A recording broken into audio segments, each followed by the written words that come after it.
नमस्कार मुलांनो, कसे आहात तुम्ही सगळे? तर स्वागत आहे तुमचं आपल्या या आदिती अबॅकस अँड वैदिक मॅथ या यूट्यूब चॅनलवर. तर मुलांनो, आजच्या व्हिडिओमध्ये आपण -6 चा निगेटिव्ह बिग फ्रेंड फॉर्म्युला शिकणार आहोत.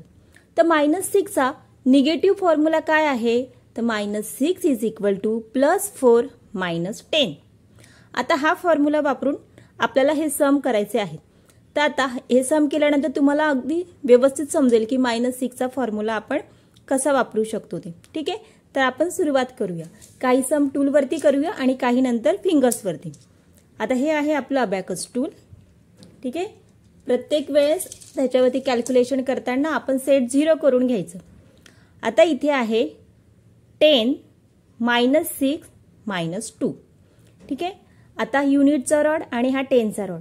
आता आपण करूया पहिल्यांदा 10 डायरेक्ट आहे म्हणून डायरेक्ट केलं. आता -6. तर आता इथे आपल्याकडे युनिटच्या रॉडवरती -6 करायला नाहीये. मग अशा वेळेस आता आपल्याला -6 चा फॉर्म्युला वापरावा लागेल.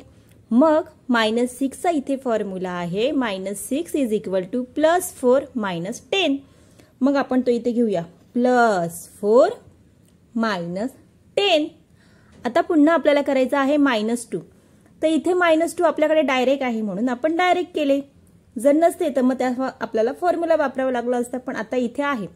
मग आता आपलं इथे आन्सर आलेला आहे 2. तर ते आपण इथे राईट डाऊन करून घेऊया.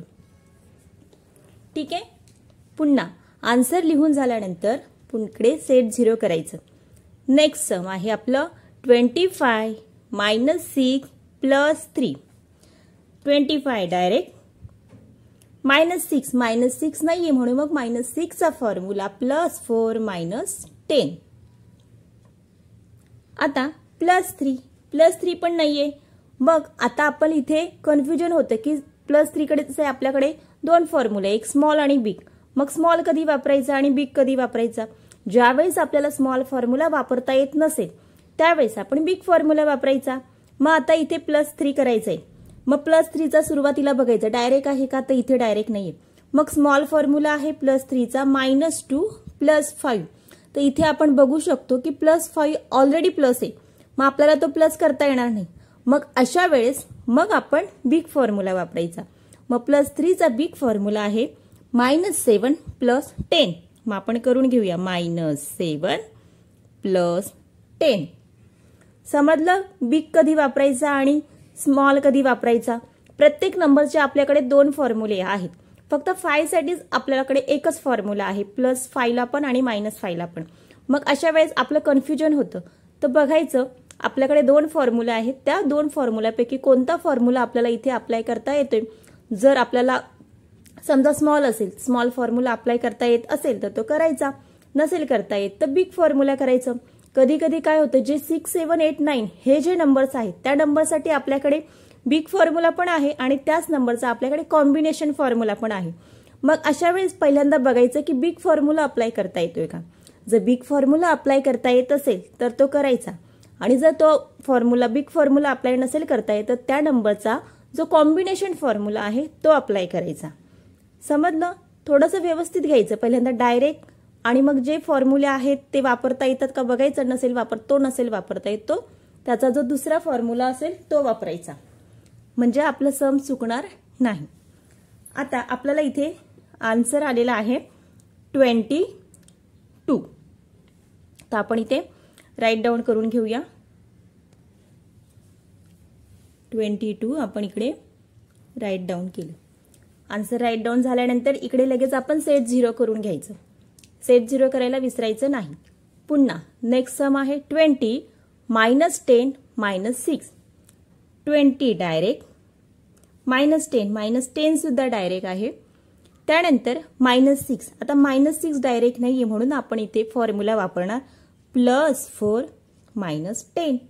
आन्सर आलेला आहे आपलं इथे 4. तर आपण राईट डाऊन करून घेऊया. Answer is 4. लगेच सेट 0. पुन्हा नेक्स्ट सम आहे 15 -6 -6.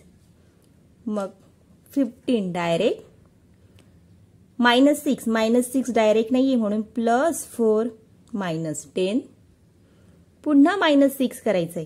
मग आता -6 आपल्याकडे इथे आहे. ज्यावेळेस असतात तेव्हा आपण ते डायरेक्ट करायचं. आन्सर आलेला आहे इथे 3. आपण राईट डाऊन करून घेऊया. Answer is 3. आता काही सम आपण फिंगर्स वरती करूया. Set 0 right hand left hand. Right वरती युनिटचे नंबर प्लेस करायचे आणि लेफ्ट हँड वरती टेन्सचे नंबर प्लेस करायचे. 39 -4 -6. सेट 0 39 डायरेक्ट म्हणून डायरेक्ट केलं. -4 सुद्धा डायरेक्ट आहे. -6 आपल्याकडे डायरेक्ट नाहीये म्हणून इथे फॉर्म्युला +4 -10. आन्सर आलेला आहे 29. आपण राईट डाऊन करून घेऊया. Answer is 29. Set 0 27 -17 -6. Set 0 27 direct -17 10 direct 7 direct -6 direct नाहीये म्हणून फॉर्म्युला +4 -10. Answer is 4. थोडंसं स्पीडमध्ये केलं ना की आपलं आन्सर अजून थोडं फास्ट येतं. सेट 0 35 -6 -15 करायचं आहे. सेट 0 केलं. 35 डायरेक्ट -6 डायरेक्ट नाहीये म्हणून मग फॉर्म्युला +4 -10 -15 डायरेक्ट आहे. 10 डायरेक्ट 5 डायरेक्ट. आन्सर आला 14. बघा किती फास्टमध्ये आपला आन्सर येते. फक्त आपल्याला फॉर्म्युले व्यवस्थित यायला पाहिजे. फॉर्म्युल्यांची तुम्ही व्यवस्थित प्रॅक्टिस केली ना तुमचा आन्सर एकदम काही सेकंदात येतो. आता इथे बघा 66 -6 -6. सेट 0 66 डायरेक्ट -6 सुद्धा डायरेक्ट. आता परत -6 करायचं डायरेक्ट नाहीये म्हणून फॉर्म्युला +4 -10. आन्सर आलं 54. आपण राईट डाऊन करूया. सेट 0 पुन्हा सेट 0 नेक्स्ट सम आहे 50 + 15 -6. Set 0 50 direct +15 10 direct 5 direct -6 direct नाहीये म्हणून मग फॉर्म्युला +4 -10. Answer is 59. जेवढं तुम्ही फास्ट कराल तेवढं तुमचं फास्ट आन्सर येते. सेट 0 20 -6 -3. 20 डायरेक्ट -6 डायरेक्ट नाहीये म्हणून फॉर्म्युला +4 -10. आता -3 डायरेक्ट. Answer is 11. बघा अबॅकसच्या फॉर्म्युल्यांनी तुम्ही जेव्हा कॅल्क्युलेशन करता ते अगदी काही सेकंदामध्ये तुमचं कॅल्क्युलेशन येतं. म्हणजे तुम्हाला आन्सर करता येतं. पण तुम्हाला फॉर्म्युले व्यवस्थित यायला पाहिजे. तुम्हाला फास्ट फॉर्म्युले जेव्हा येतील त्याच वेळेस तुमचा स्पीड वाढेल. त्यामुळे फॉर्म्युल्यांची प्रॅक्टिस व्यवस्थित करायची आहे. ठीक आहे. आता याचा ते स्क्रीनशॉट घ्या. टूलवरती कॅल्क्युलेशन करा. ज्यांच्याकडे टूल आहे त्यांनी टूलवरती प्रॅक्टिस करा. ज्यांच्याकडे टूल नाहीये त्यांनी फिंगर्सवरती करा. ठीक आहे. पण रोज प्रॅक्टिस चालू ठेवायची आहे.